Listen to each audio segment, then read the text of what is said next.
歡迎嚟到鐵線洪拳健身房，洪拳快閃講，跟住我講下如何提升你拳頭嘅硬度。咁啊，最簡單嘅方法梗係打沙包啦，係咪先？咁除咗打沙包都唔夠嘅時候，你又點樣做呢？其實咧，我哋有一個好簡單嘅方法嘅，就係做一個拳上壓嘅做法啦。咁你喺呢啲石地做咧，其實係啱啱好啦，比較平滑，但係又唔會太粗鞋咧，就係咁樣上，要咁樣轉住上嘅啊！會流血㗎，會流血㗎，一定會流血嘅。好啦，咁啊，除咗拳上壓之外咧，就係用金字馬轟落去啦。點樣金字馬轟落去咧？咁就係你求其做一個好簡單嘅，你嘅重心可以擲落去兩隻手。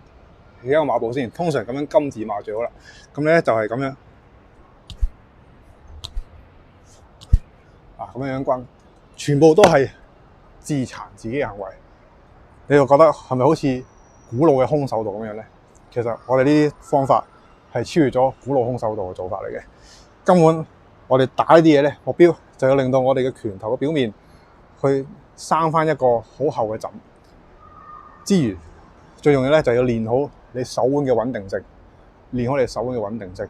因為你一打落去嘅時候咧，一定係你個手腕有機會咬噶嘛，係咪？可能你練沙包都已經覺得唔夠嘅時候咧，你就可以試下用呢啲方法去提升你拳頭嘅硬度啦。結果就係咩咧？你拳頭嘅皮膚你要頂得住皮肉之痛，然後你個手腕要穩定，咁你自然呢啲打出嚟嘅拳咧，就真係攞命啦。今日記住練功夫同你練刀，即係啲打鐵練刀係一樣嘅，唔可以過火，唔可以過火。你呢啲咁樣自殘行為嘅鍛鍊方式係好犀利嘅嘢嚟嘅，係好傷害性犀利嘅嘢啊！搞清楚先。你搞傷完自己之後咧，你要識醫，咁樣你流血咪黐下膠布咯啊！好翻再練，好翻再練，唔可以有過分嘅受傷嘅。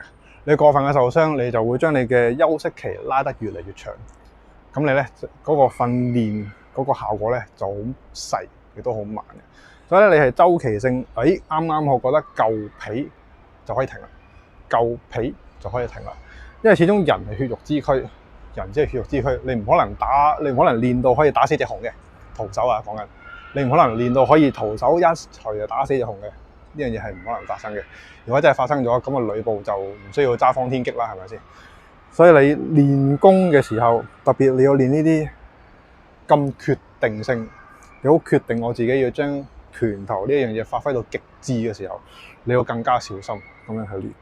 咁啊，除咗拳頭點樣練硬之外，仲有嘅就係長兵器嘅解說啦。咁樣我已經上載咗喺會員頻道嗰度，咁樣有興趣嘅觀眾就可以加入會員，就可以睇得到噶啦。當中嘅內容你一定係畢生受用嘅。